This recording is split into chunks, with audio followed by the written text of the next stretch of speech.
This is Pet Life Radio. Let's talk pets.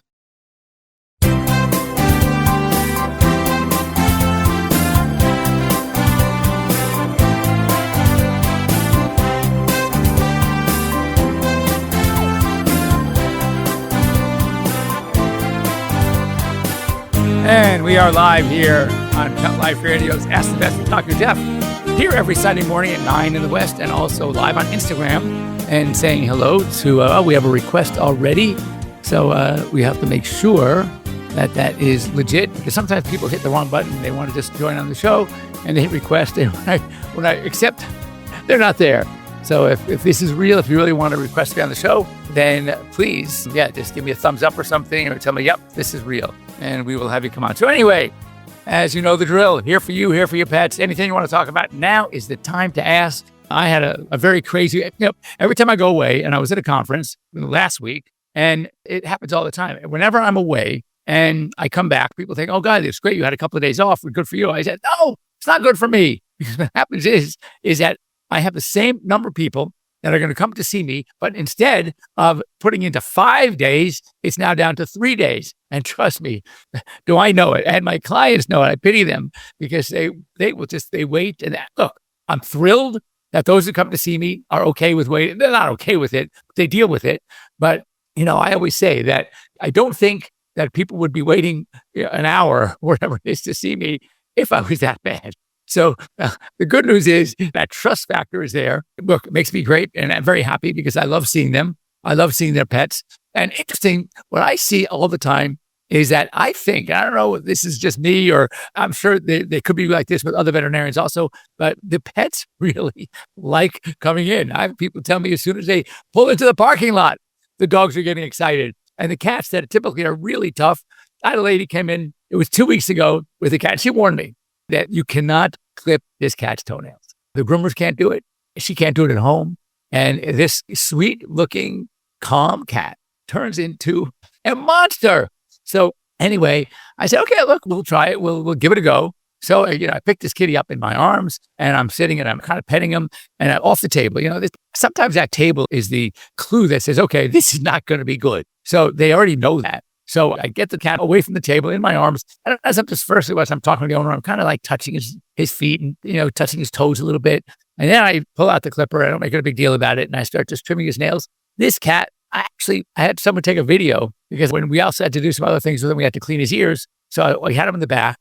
And so when I started clipping the toenails, I know the owner would probably not believe that we were able to do this with incident without struggling. It was just there. So, of course, I went ahead and I pulled out my clippers, and I said to one of my technicians to go ahead and let's, go ahead and I want to basically do this where I could show the owner how sweet, and I mean sweet, this cat was. And sure enough, she couldn't believe it. So I always say this, I think animals can read us better than we can read them. So it's amazing that we get this all the time. All right, question coming in from Shannon Corsi. Hi, I was fostering a senior with pneumonia, enlarged heart. Well, that doesn't sound good already. And on pleural effusion, had him on Doxy, Clamox, Baytril, seemed to be improving. He goes to the vet and they put him down. Whoa, well, that's weird. Do they put him down? Do they talk to you about it? Okay, there are a number of ways to, when I face with an animal like this, those of us, or I would say us, because it's not me, those veterinarians are testing the test results, testing the x-rays. They're making decisions based on that, which, as far as guiding us, what might be the next move, what to talk to the owner about, as far as what to expect. But I am not going to put a cat down, right? Or a dog, anything that if they're doing okay, right there, when you say, had him on Doxy, Clav, Baytril, lots of different antibiotics, seem to be improving. He goes to the vet and they put him down. Well, if he was improving, maybe you're onto something. Of course, it's a bad prognosis. When you have this pneumonia, enlarged heart, pleural effusion, there is failure going on. There's no doubt about it. But I would make a decision to euthanize based on those tests and based on the diagnosis. Clinically, look and see how the pet is doing. If the pet is miserable and not doing well, which it wouldn't surprise me with all those things, and he's suffering, or he's not eating, or he's no longer living, he's existing, but he's not really living, and they make a decision, a tough decision to say goodbye, then yeah, I'm supportive of that. But if the pet is doing a little better and not struggling, is eating, So I don't know more of the facts of the case, but I would not make a decision that's a no turn back decision. So, with the effusion, I don't know if they had him on some Lasix also, some medication to get effusion. Did they drain the chest? I've had animals coming in that we had to drain the abdomen or drain the chest once every few weeks. But once the cat or the pet was drained, they did so much better. So if it's okay with an owner, you say, look, we may have to give a little sedation. The first time I would do is let's try it. It's worth a try. If everything else is good, the pet's still eating and seems to be okay, and there is effusion, which is just fluid buildup. Pleural effusion is in the chest, okay? And there's what's called pericardial effusion, where that's a sac around the heart, okay? And then you can have effusion in the abdomen.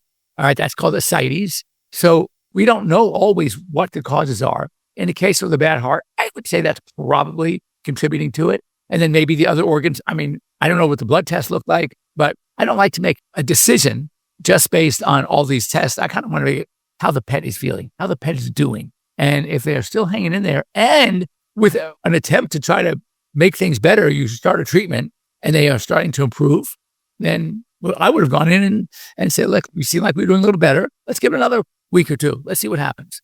So a bit surprised. So he was drowning in fluids. Okay, well, if that's the case, but then again, he couldn't have been, when you say improving, was his breathing getting better? There are other medications that one can do to decrease the fluid buildup. And so if he was wheezing and struggling to breathe, then 100% it's time, because that's a terrible way to go. But if he was improving, how are we rating this quote unquote improvement? Was he eating better? Was he breathing better? Was he a little more animated? If that was going on, then I would have, possibly waited a little bit or maybe added something to absorb some of the fluids in the chest, little Lasix or something. So there may have been things to do, but if he was truly drowning in his own fluids in the chest, then that means he probably was suffering. Okay. Hey, Steph, how are you? Thursday, back to Mexico. We're going to Puerto Vallarta this time. So just say hi to George and Walter. Okay, I'm so broken to see him doing better. He was eating and walking. That's such a tough, these are the ones without me seeing the x-rays, seeing the cat. I don't know, or the pet. Do you ever say it was a cat or a dog or this, just a senior, whatever it was, if he was doing a little better, did they talk to you first? Did you tell them that seemed to be doing better? He was eating and walking. That's good. And again, as long as they're not suffering, if he was struggling to breathe, then it's time. Because that's a terrible, think about someone who's claustrophobic. That's the feeling that animals get when they can't breathe. They start freaking out. And then they try to breathe even harder because they think the problem is they're just not getting enough oxygen. It has nothing to do with how hard they're breathing. It has to do with the ability to absorb the oxygen because the lungs aren't working well, period. So that's a tough call. All right. Teddy has a large black dark spot on his underside near his what? Well, Karen, if it's raised, okay, and you can feel it and it's itchy and it's crusty, then it's something we need to see. If it's just flat and even, it could be just pigment. What you could do is, myself, is take a picture and let me see what the picture looks like. Let me see what it looks like. I want to know and this is one way you can tell. Don't always look. Sometimes feel it. If you're petting him and you're not looking at it and you don't feel the area that is dark, meaning it's black spot, that means it's not raised. It's not sticking three-dimensionally. It's flush with the skin and it's not crusty and it's not itchy. It's just there. Then I think just a pigment change. If it is itchy, if it is raised, meaning you can actually three-dimensionally feel it, it's not the same level with the rest of the skin, or it's crusty or oozing or has scabs on it, whatever, then it's something we need to see. So send me a picture. Okay. All right. Hey, Jill, how are you? No bleeding, no dirt. So again, take a picture. What you can do is, as I said, feel it. If you feel it, then it's something we should see. If you don't even feel it, you just see it, but you're not feeling it, it doesn't feel any different than the skin around it, then chances are not a big deal. Janice, hello. Yeah, if he was struggling to breathe, then I think, yeah. The fact that they did it without letting you know this is what they needed to do, that concerns me a lot of it. So what causes diabetes for cats and what are the signs and what to avoid? So diabetes. So generally in cats, they get type 2 diabetes, which is the same thing as adult onset diabetes, usually associated with obesity, as it is in cats. So dogs, regardless of age, they usually get type 1. diabetes, which is like the equivalent of our juvenile diabetes, which means insulin-dependent diabetes. They need insulin. Their islet cells, called islets of Langerhans cells of the pancreas, are no longer functioning, secreting their own insulin. Therefore, we have to give insulin externally. That's type 1. Type 2 may be non-insulin dependent, meaning your kind of adjustments can be made in diet. Maybe it's giving insulin a little bit at first, and then you can use a supplement that might help destroy some of the excess glucose that is in the blood, but it's not always insulin dependent. But in cats, that's what they usually get and is often associated with obesity. So if you have a cat like one of mine that is overweight, you need to do your best to try to reduce that caloric load, and so ultimately to help prevent this type 2 diabetes. But other than that, the signs are typically a lot of water drinking, a lot of peeing, and when you, sometimes a lot of eating, which for a cat that's overweight is not such a good thing. You take them into the vet for a blood test, and that blood sugar is very, very high. That urine sugar, very high. And that's a clue that we might have a diabetic. And of course, we treat them with insulin the same way.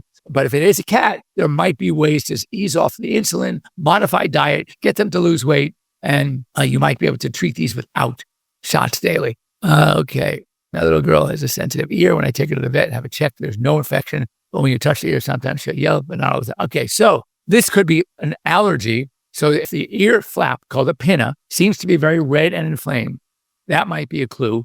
And then other thing you have to know is that sometimes you can clean an ear and it looks, you're not getting debris out, but there might be something like a polyp or something going on down in the ear. Sometimes we have to sedate these animals, go down with the scope, and take really a thorough inspection of the entire canal all the way down to the tympanum, which is the eardrum, and make sure that, first of all, the tympanum is intact.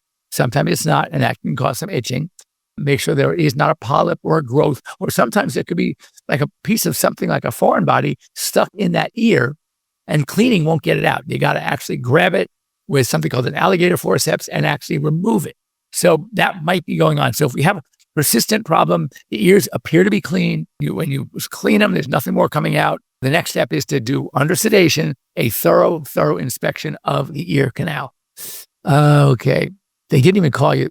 Shannon, that is, I'm a little bit shocked. That is very unusual. It's one thing, they may not have made the wrong decision based on what you're telling me, struggling to breathe, etc. But to make a drastic move like that without your consent or knowledge, that does bother me a little bit because, for example, as a pet parent, if I was faced with that and the solution was, the right solution was to euthanize, say goodbye, I'd want to be there. I'd want to get a phone call, say, you know what, it's time. Would you like to be with us when we do it? I would imagine, of course. So that is troublesome to me. It really is. It's very disappointing. Okay. The next thing you know, discussing ashes. That's crazy. Again, it may not have been the wrong decision based on the breathing and what they found on the x-rays, lungs full of fluid. I get it. But I would imagine you'd probably want to be there. I would have wanted to be there. I would have wanted to hold the pet in my arms and say goodbye. It just, that to me is concerning. All right. Tammy, how are you? Say hi to the fam. God, I have cousins calling me from Texas. That's great. Okay, let's see. Todd, how are you? Okay, yeah, send me, Karen, thank you so much. Send me pictures. Hello, Todd. Okay. But if this is some of the ways I have to get in touch with my family, my cousins, is have them join me on a Sunday morning. Hey, that's great. That's great. Santa, Joey, and the kids. All right. Are canned sardines good for dogs? The only thing is, most of these canned fish are really good for them. Is that they usually are in olive oil. They just may be a little too fatty, not the fish itself. It is what that, those canned sardines. I know they're putting them in those really cool little things. You got to, take the key and open them up that way. But am I aging myself now? I probably am. But anyway, I'm not worried about the sardine. I'm worried about if there's too much oil. So if you want to use them even when I open a can of tuna, I still rinse it. Even though it's packed in water, I still rinse it like crazy. So if you do that, then it would be fine. All right, so let us take a quick break here. It is at the time of the show, 9:20 actually. When we come back, there are two things I want to talk about, and you may need to remind me because trust me, even as a commercial. But one is pet insurance, and one is indoor versus outdoor lifestyle. Don't go away. We'll be back after these short messages. Take a bite out of your competition. Advertise your business with an ad in Pet Life Radio podcasts and radio shows. There is no other pet-related media that is as large and reaches more pet parents and pet lovers than Pet Life Radio.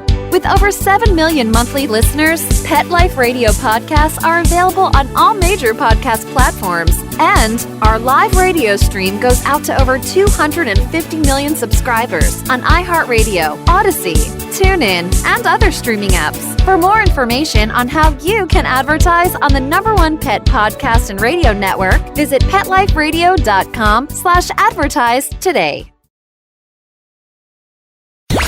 Let's talk pets Let's talk pets on Pet Life Radio. Pet Life Radio. PetLifeRadio.com.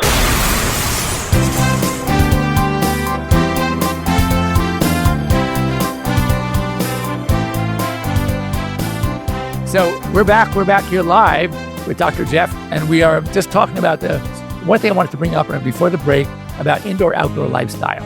And I want to just, set some ground rules for me, and hopefully you'll be able to appreciate these. So when it comes, well, dogs mostly are indoor-outdoor, but they're not roaming streets. When you see a dog running the street, right away you think, oh my God, he must have gotten loose. Let me try to catch him, see if he has ID.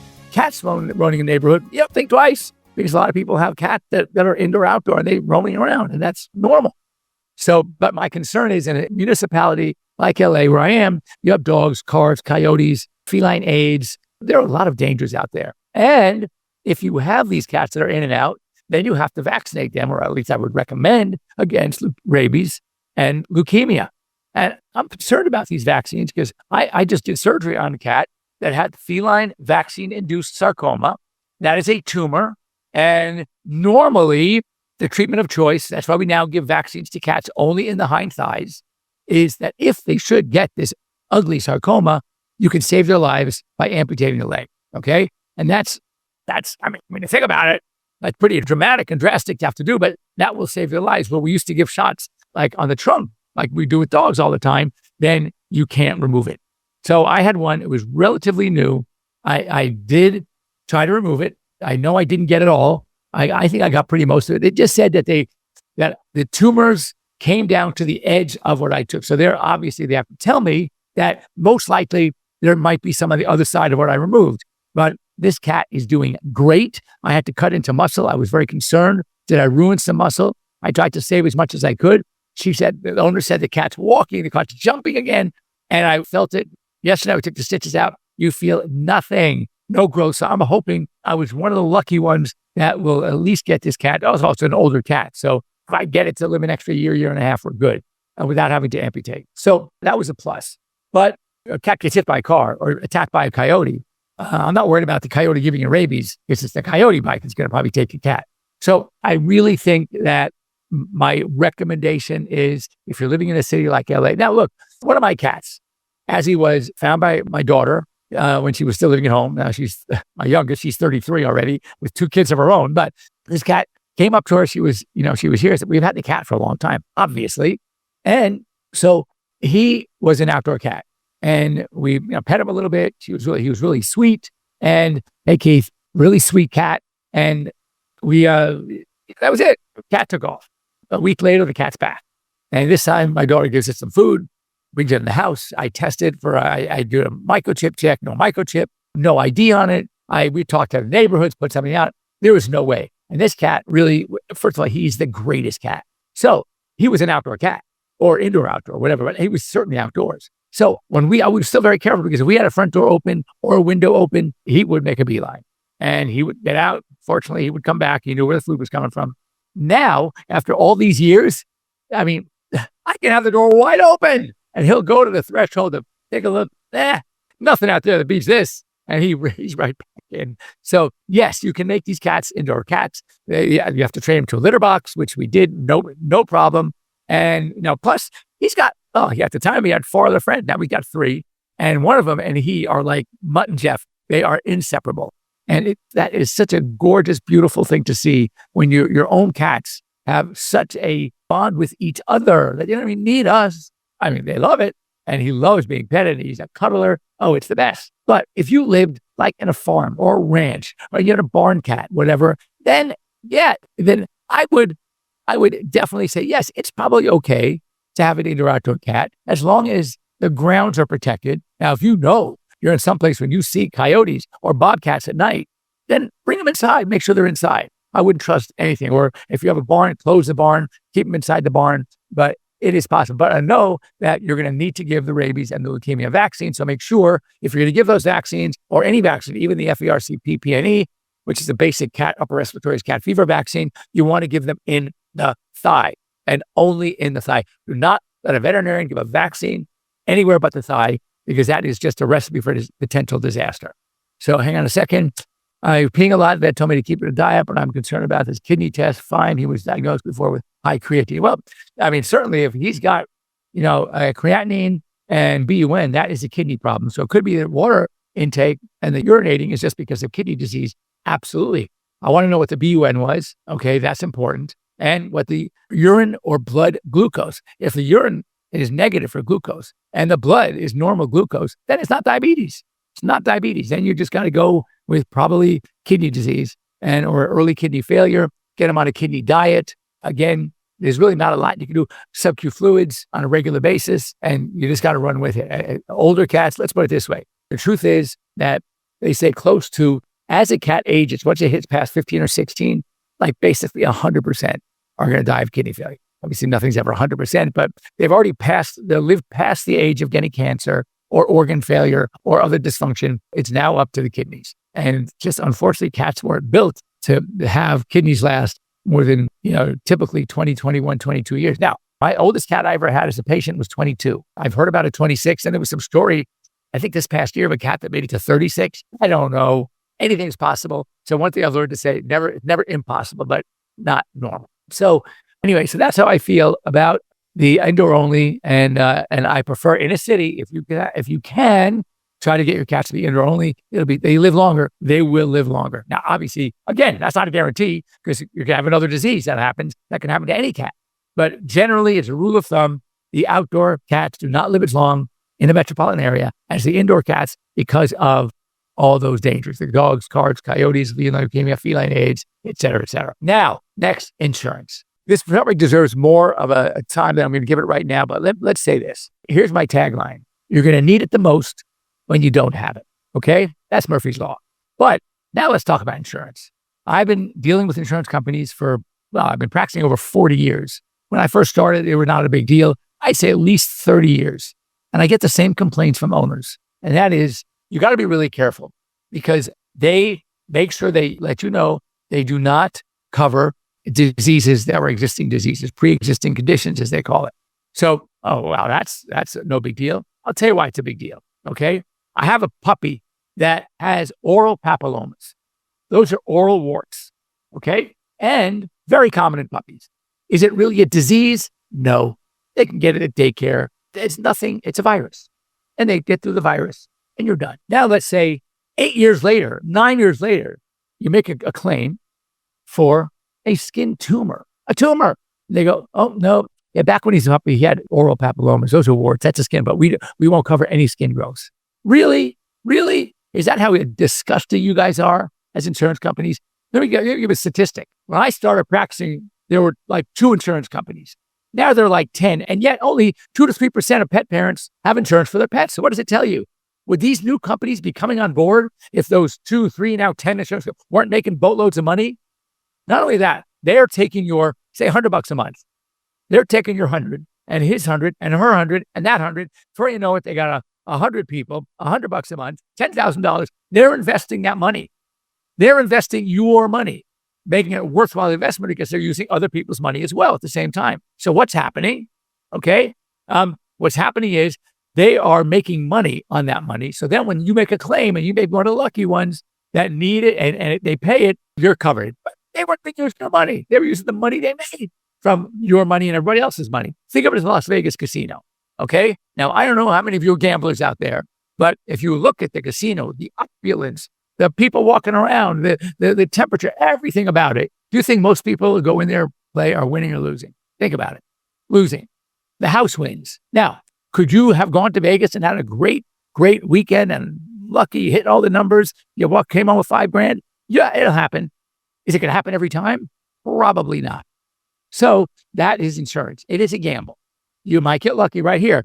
Kate McCauley says, I have insurance and would never stop. My aging dog costs at least $3,000 or more a year. Insurance is financially saving, which is great. You're going to get stories like that, 100%. But most of the people that I talk to, and now their next pet, they said, no, we're not doing insurance. They looked for every reason in the book not to pay out, whether it's pre-existing, whether we don't cover it, we don't cover this. Oh, our clause didn't cover that.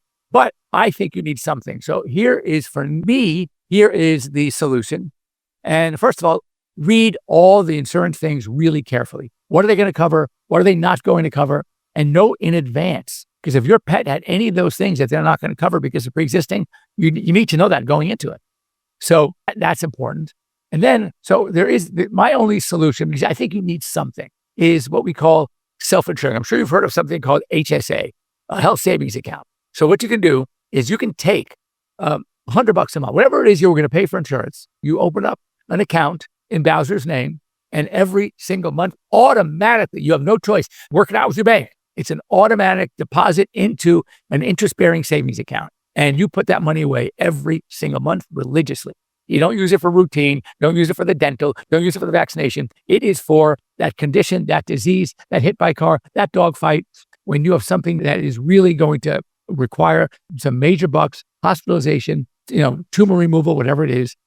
And if you just let it ride, after the first year, you got $1,200. Second year, you got $2,400 plus little interest. Third, you got $3,700. So you just let it ride. And by the time your dog is 6 or 7 or 8 years of age, you're going to have, $8,000 put away. And if you wanted to invest that, if something comes along and you got a great investment, invest it and do the same thing insurance companies do. You'll be using some of your money made from the investment to help pay off that big bill. But the bottom line is it's still your money. Insurance companies are banking that you're not going to use it. They're not going to let you use it all. And at the end of the day, they make the money, not you.